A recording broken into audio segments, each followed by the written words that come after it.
My name is Scott Neigh, and this is Talking Radical Radio.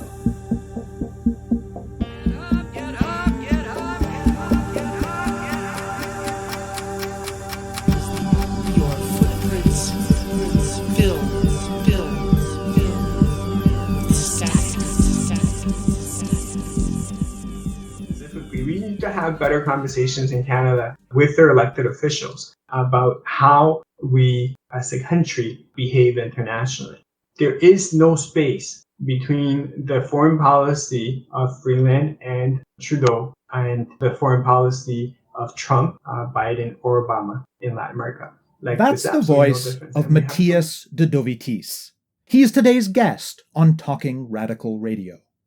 This show brings you grassroots voices from across Canada. We give you the chance to hear many different people who are involved in many different struggles, talk about what they're doing, how they're doing it, and why they're doing it, in the belief that such listening can strengthen all of our efforts to change the world. De Dovitis moved to Canada from Uruguay with his family when he was a child. His family was very political, with various members that were exiled or spent time in prison during the years of Uruguay's dictatorship in the 1970s and 1980s. This played a significant role in shaping his view of the world and of politics. He's been involved in electoral politics since he graduated from high school. Over the years, he moved from volunteering on campaigns to managing lots of them, and his paid work is as a political staffer. As well, he's been involved in starting and running many other kinds of organizations, from a group for Latin American students when he attended University of Toronto, to a community newspaper, to various cultural and grassroots organizations.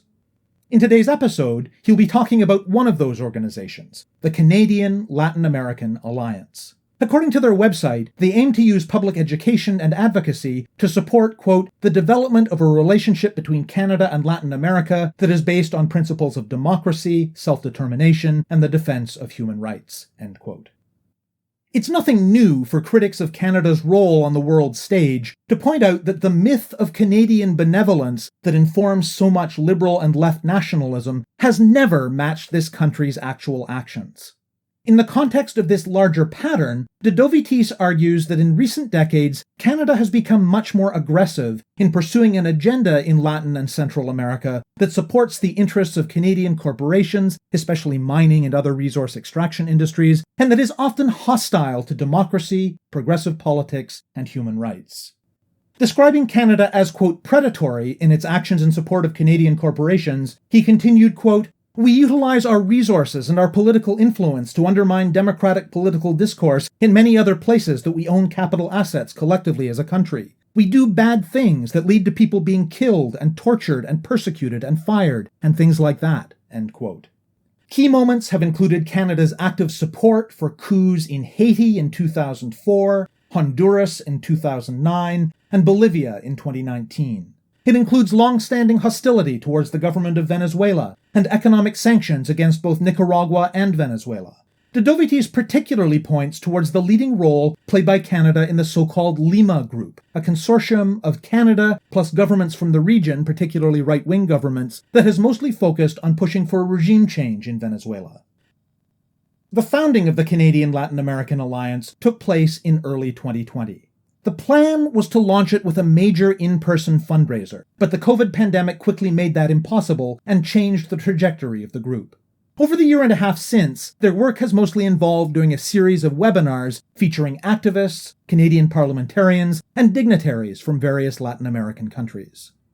In de Dovitis' experience, there's already lots happening on these issues in different Latin American communities in Canada. But most of the time, those activities are pretty disconnected from what's happening even in other Latin American communities here. And they get paid scant attention by most people rooted in the dominant English and French-speaking political cultures.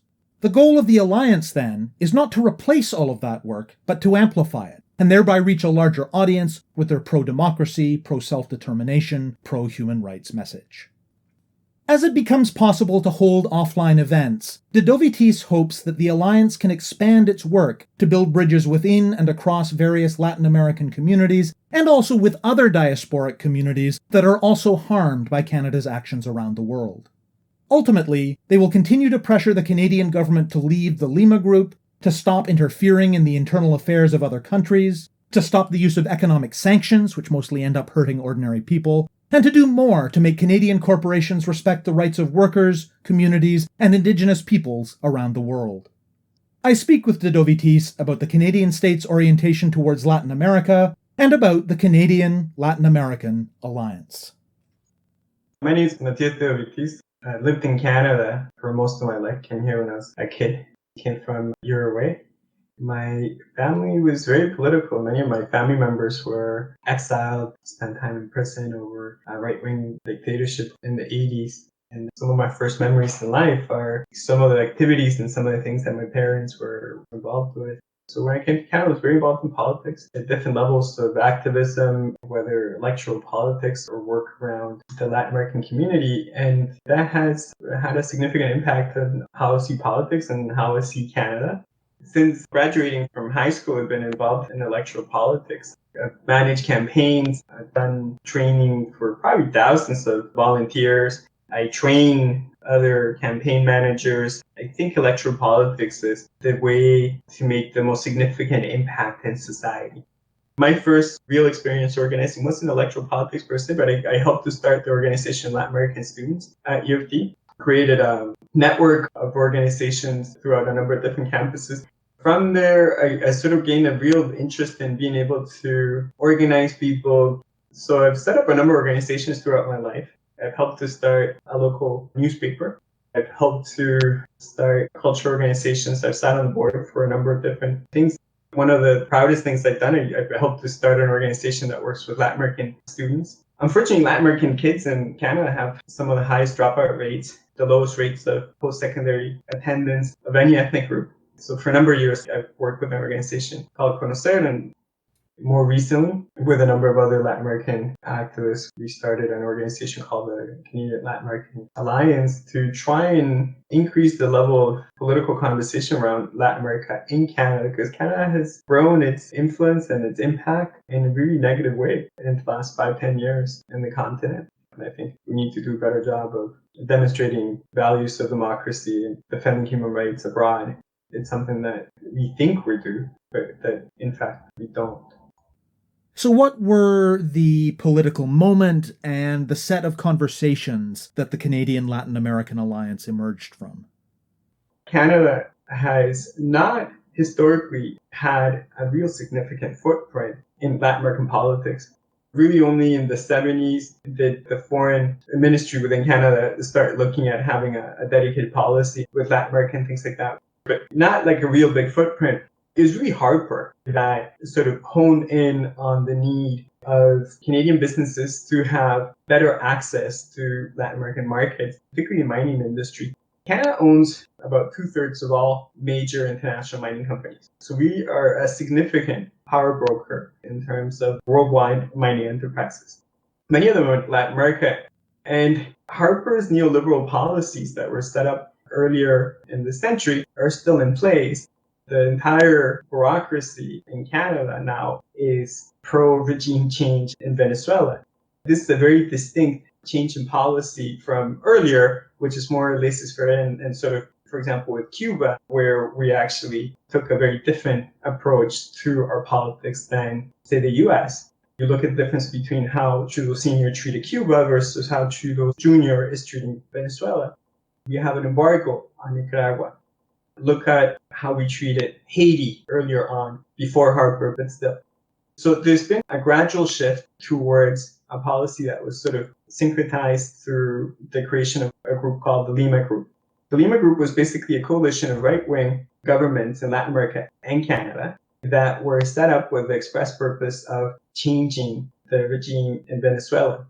This is a very significantly activist change in how Canada viewed Latin America and its role in Latin America. And you saw that through a number of different activities, but principally through Canada's role in Bolivia and what happened in Bolivia over the last 3 years or so. So how the Canadian-Latin American Alliance started had to do with a number of conversations with different Latin American activists on the left. And what we saw as this really negative influence by Venezuelan groups in Canada and how they affected Latin American politics from Canada. They created this circumstance where none of the supposedly left-wing or left-leaning parties in Canada would say anything remotely critical. They would take positions that would basically be pro-regime change by default. And they changed the kind of conversations that we could have. And we thought it would be important to initiate a conversation where we could, for once, start talking about the really positive elements about many of the Latin American progressive groups and governments. That was the beginning of it. But really just the silence from political parties about Latin American politics, unless it was about Venezuela and unless it was about regime change. We thought that was really negative and we wanted to have a change. And without getting too bogged down in details, talk a little bit about how this newish orientation has translated into actions on the ground by the Canadian state, beyond participation in the Lima Group.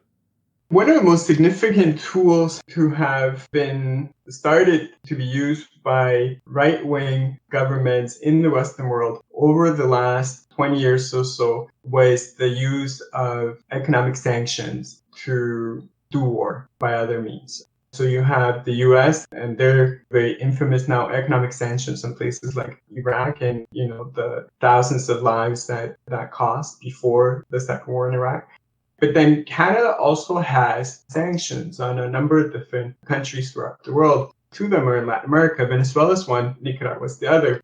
So the Lima Group has created not just a political group that offers influence in the terms of, grants and monies to opposition leaders in Venezuela, but then that also creates a series of destabilizing economic policies that prevent these countries from, having sovereignty over their own economy. This has an influence in terms of Venezuela or other places being able to buy medicine, which with COVID, we saw the real significant effects it can have on the child population.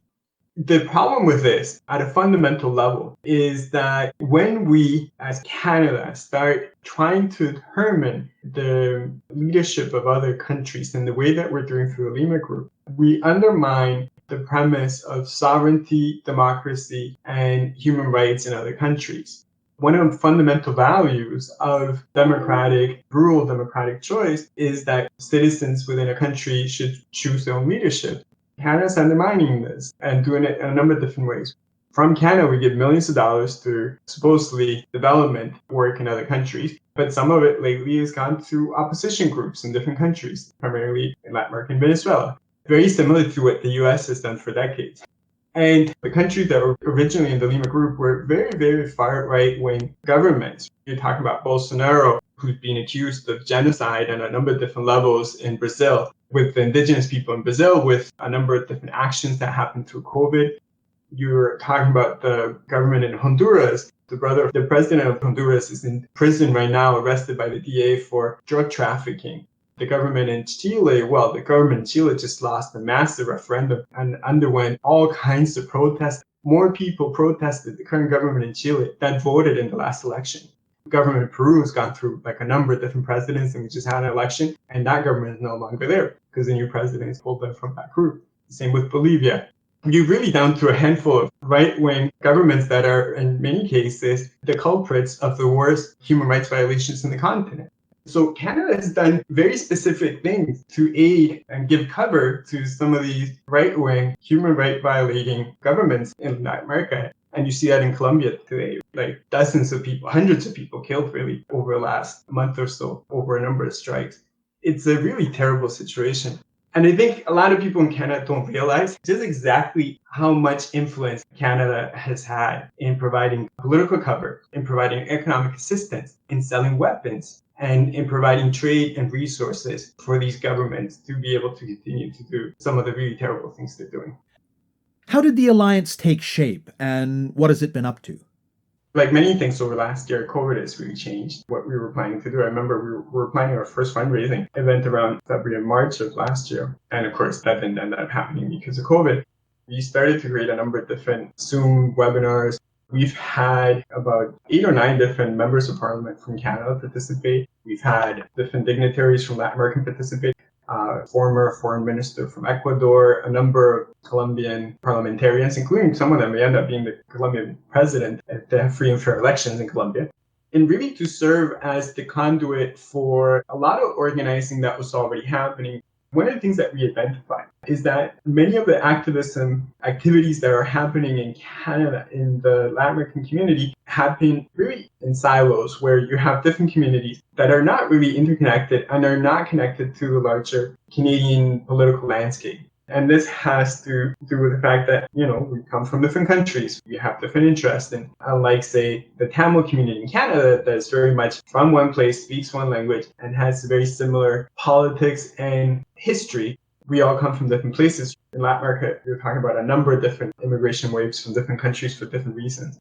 And as a result, there was a lot of breaks in how some of the stuff was happening. Some of it was generational. So we've spent a lot of time talking to many different groups in terms of how it is that we connect things to the rest of civil society in Canada.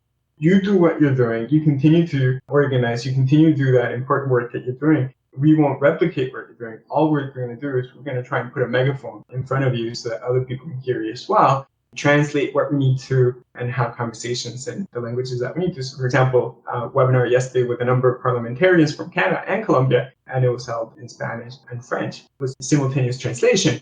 And just providing that logistical support was our role because there was already a group of mostly Colombian folks out there in Quebec that were doing all the organizing on that stuff, right? And just providing that support. Because often in Latin American organizing, in the same way as in other elements of our lives, the Latin American community is impoverished and doesn't have a lot of resources. So our role is to try and fit that need where we're able to sort of broadcast what's happening in Latin America to a larger audience and to be able to get in touch with more people as a result of that.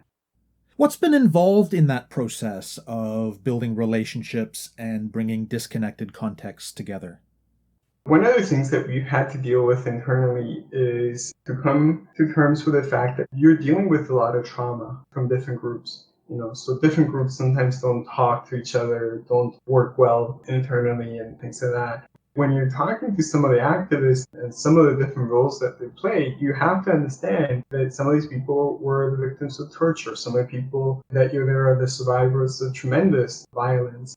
And when you come to terms with that, then the rest of it clicks a little bit more simply. And really, you're just there to facilitate the conversation and to serve as that medium for folks. And we think of our role as being able to do that translation for folks. But it's not an easy process because the politics can sometimes be split up and things. Having a conversation with some of the younger activists, it can be a bit simpler sometimes. When you're dealing with some of the elders in our communities, you're dealing with those traumatic experiences, that politics, that history, that baggage that makes moving quickly through some issues and organizing an event and organizing a discussion, organizing some kind of meeting a bit more complicated and so on. But it's such a significant part of us being able to come in and work collectively on issues. So a lot of what we've been doing is trying to do translation services in a sense, right? Translation from English to Spanish, Spanish to French, but then translation of the politics of socialism, progressive politics in Latin America to a place where it can be a bit closer to mainstream Canadian political discourse, which isn't an easy thing. So how to deal with the difference between like the two different worlds and how to have a conversation where we bring up to the surface some of these issues that don't necessarily affect, ordinary Canadians that are not Latin American on a day-to-day basis, but that ought to be fundamental to how it is that Canada behaves out there in the world. We think, many of us in Canada, that, we're still this blue helmet, peace-loving, peace-generating force in the world, when we're very far from that. We're basically a very predatory, first world, developed, wealthy country that generates a lot of its wealth from processing raw resources in the developing world. And we utilize our resources and our political influence to undermine democratic political discourse in many other places that we own capital assets collectively as a country. We do bad things that lead to people being killed and tortured and persecuted and fired and things like that. And there are many examples of Canadian companies behaving that way. So how to communicate that to a larger audience? How to make that argument succinctly for folks in a way that's more easily digestible so that we can initiate a conversation? Because we know that if most people were aware of this, we would see more changes as to what we do. And from looking at your website, it looks like, along with your work dealing with the role of Canada in Latin America, the Alliance also pays some attention to the experiences of Latin American people here, specifically in terms of your campaign related to migrant workers in Canada. Yeah, no, because that's part of the same coin. It's part of the exploitation of Latin American resources, in this case, little humans that come to Canada. On a personal level, having worked a summer in an Ontario farm, I know firsthand the type of treatment that we give to migrant workers that come to Canada on temporary visas. And, we need to do better. So it's about making the connections between, where we get our food, where we get our copper, what our companies are doing overseas, and the responsibility we owe to ourselves as Canada and to the rest of the world and Latin America on those things. And if we practice some of the things that we preach, we would be in a much better place, whether it's how we treat the people that are responsible for giving us food or how we treat people abroad. And these are part of the same discourses and conversations that we need to have in Canada about our role in the hemisphere. We've had some really shameful chapters, everything from, our activities in Haiti to the relationship between Canada and Colombia right now. The folks that are in charge of the government in Colombia will probably, many of them, end up in prison for some of the things that they're doing this past month. And our government is supporting that. We need to have a real conversation about what kind of standards we have for ourselves in Canada and whether or not we apply those same standards overseas. You can make connections between the way that we treated First Nations in Canada and the type of processes that led to the creation of the country in itself to the type of activities and the type of things that we're doing abroad through our international corporations, particularly in the mining industry. There's often a way in which conversations about the harms that Canada does in the world end up at least implicitly centering how white Canadians will or won't understand and respond. But what do you see as the potential and maybe the challenges for engaging with other diasporic groups, other racialized groups in Canada, in terms of building towards some kind of change in Canadian foreign policy? Internally, we have that discussion a lot. And the main thing that gives me hope is that the kids ain't having that. The generations that are coming out of university, that are coming out of high school right now, they're not having it. They're not wanting to have a conversation about our old colonial past and traditions and things. They want to be able to have a conversation about how we can do better and how we can make justice of all these really terrible relationships that Canada as a country has had with First Nations, for example. Right before COVID, there were striking in the tens of thousands in Quebec, Montreal, many places in Canada about the environment. And in the same vein, as we have conversations about social justice, as we have conversations about, how it is that we prevent environmental catastrophe, these are very much connected to Canada's foreign policies and how we treat other countries. And that gives me a lot of hope because I think as we change and turn over the page on some of these very important, significant issues internally, that will create better opportunities for us to change what we do internationally as well. And it's not just in Latin America. I mean, we're doing really terrible things in sub-Saharan Africa as well, where we have massive investments as well. And framing the conversation as has been the case in mainstream media for such a long time about the, geopolitical clout hides the fact that ultimately this is about naked financial interest and the rest of it is just, the dress you put on it to try and make it presentable to the layperson out there.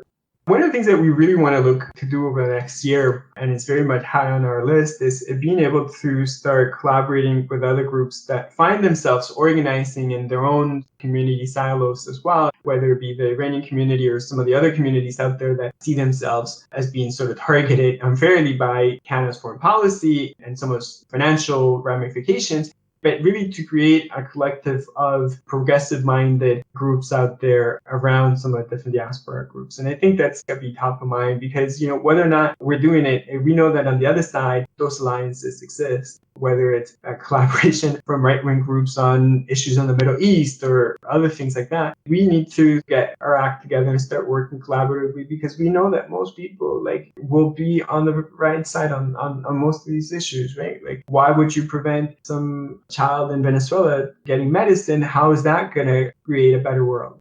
We need to sort of be able to work together with some of these other groups. And that's absolutely top of mind as we try and figure out how this next COVID stage of organizing is going to look like. And and working through some of the very concrete things at the foreign policy level that Canada has been doing for a number of years that we need to draw attention to. And those economic sanctions are at the top of the list.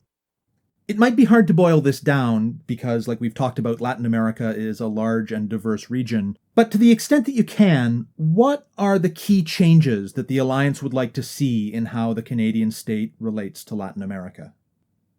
We need to leave the Lima group and leave the premise that Canada ought to have a role in determining the governments of other countries. That's the first premise, right? Like that hawkish, Harper-led initiatives that were centered around places like Iran and other things that are now also being targeted at countries like Nicaragua and Venezuela. Whether or not we like the governments, we shouldn't determine who governs them. The second element has to do with the role of our corporations in foreign societies and whether or not the Canadian government can actually implement some of the human rights elements of those free trade agreements with places like Colombia and so on. Because we're not enforcing any of the human rights and labor standards that we wrote into some of these free trade agreements, and whether or not we can have higher standards than what we've had so far on those things. I mean, it's not about needing to be the peacekeeping blue helmet force of the 60s and 70s and things of that nature. It's about making sure that Canada understands its own boundaries and its own role and creates better relationships and healthier relationships with some of the other countries in the hemisphere. For listeners who aren't themselves Latin American, what would you ask them to do to support the kinds of changes that the Alliance is working towards? So I guess it depends the type of level of participation that people want to have, but absolutely there's lots of groups out there that are doing fantastic work trying to change how Canada treats folks out there. But very specifically, we need to have better conversations in Canada with their elected officials about how we as a country behave internationally. There is no space between the foreign policy of Freeland and Trudeau and the foreign policy of Trump, Biden, or Obama in Latin America. Like, there's absolutely no difference. And we have to come to terms with that. We think we're different. We're not. We haven't been, not for years. And once we come to terms with that collectively as a country, we need to start thinking about where we want to be. You have been listening to my interview with Matthias de Dovitis of the Canadian Latin American Alliance. To learn more about the organization, go to claa.ca. To find out more about Talking Radical Radio, the guests, the theme music, and the ways that you can listen, go to talkingradical.ca and click on the link for the radio show. On the site, you can sign up for email updates or follow us on Facebook, Twitter, iTunes, SoundCloud, and other platforms. I'm Scott Neigh, a writer and media producer based in Hamilton, Ontario, and the author of 2 books of Canadian history told through the stories of activists, published by Fernwood Publishing. Thank you very much for listening, and I hope you tune in again next week.